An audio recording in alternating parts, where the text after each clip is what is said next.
অনেক গাড়ি যায়।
তো আমরা পদ্মা নদী বেড়িবাঁধ পেয়েছি।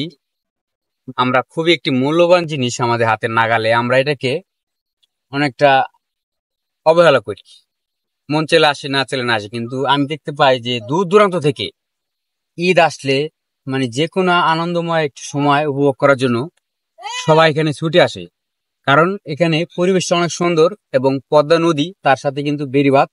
আর বেড়িবাঁধে আমাদের এখান থেকে কিন্তু সরাসরি পদ্মা সেতু দেখা যায়, যেটা বাংলাদেশের মধ্যে এক নম্বর রাষ্ট্রীয় সম্পদ, স্বপ্নের পদ্মা সেতু। তো আমি সকলকেই বলবো যে আপনারা অবশ্যই এখানে ঘুরতে আসবেন ফ্যামিলির সদস্যকে নিয়ে। আমাদের এখানে নদীর পাড়ে অনেক সুন্দর ঘোরার জায়গা। এখানে ঘোরার জন্য নৌকা রয়েছে, আরো রয়েছে ঘোড়া। আপনারা কিছুদিন পরে ঘোড়া দেখতে পারবেন এখানে। হ্যাঁ, আর প্রতি ঈদে এখানে অনেক লোক হয়। এই সাইডে দেখতে পারেন, এদিকে কিন্তু অনেক লোক আছে, অনেক লোক ঘুরতে আসে, অনেক দূর থেকেও আসে। ঢাকা থেকে অনেক লোক ঈদের সময় ঘুরতে আসে এখানে।